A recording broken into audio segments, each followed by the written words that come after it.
Dari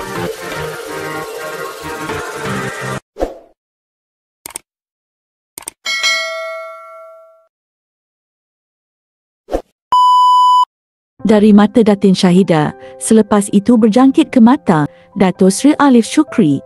Sekarang pergi ke Balmdan, Amar pula.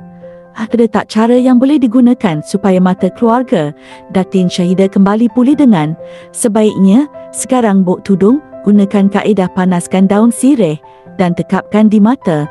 Doakan semoga baik-baik saja ya. Ready, go! Kenapa? Mak baik. Nak buat ubat. Saya dah letak tadi lah. Tak, sama? ni Fida. Ini bukan lain. Ni sirih. Baring. Baring. Abang jangan dekat-dekat ya, Abang. Kenapa? Apa? Tak boleh dekat-dekat. Takut ni ya? Mama tak boleh dekat-dekat. Okey. Jangan bagi tengok handphone mama. Handphone jangan tengok dulu. Okey. Mana nak perlu nak main bola ni? Tadi saya baru letak.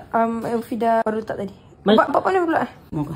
Baik rasa macam mana sekarang? Mata Saya tu. rasa macam garuk je tapi saya tahan je. Betul lah. Karena pakai sirih memang. Itu gatal. Itu orang dulu. Tak pedih kan? Taklah.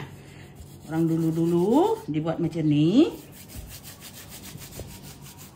Bagi lembut dulu. Lepas tu tutupkan. Tutup mana? Kena semua ke, boy? Taklah. Ni je. Berapa minit, Bu? Berapa minit? Malamnya boleh. Ibu tu mama tengah pakai ni? Iya, mama tengah pakai juga. Ini obat teman nenek moyang. Terus dijalanin, obat dulu, Bun. Jalanin. Mata ni bahaya loh. Sampai Tengok buat video saya. ambil 10 jam. 10 jam. 1 jam. Berapa? 1 jam. 1 jam biar. So pukul Pukul 5 baru angkat. 5. Pukul 5-6. Tiba-tiba jatuh macam mana? Tiba-tiba jatuh. Udah biar macam tu, diam. Bayangkan dia 1 jam kat sini ya, Bu. Iya. Tekan-tekan sendirinya macam ni. Jadi uapnya sirih tu biar masuk ke dalam. Kalau bisa sampai buka mata, kalau bisa. Kalau saya boleh pegang, ini boleh pegang. Nak juga. Tak, ini saya nak pegang je. Kalau macam sebab ada, macam tak mata ada boleh. Oh jangan kotor tangan, jangan korek-korek nanti tambah gatal. Nanti gatal luka. Ini gatal nih, sakit mata ni gatal. Macam ni. Makanya agak tekan pegang macam ni. Biar ulat-ulat itu apa yang gatal ini tepinya nih gatal. Nanti. Mana ibu dapat ni? Mana ibu dapat?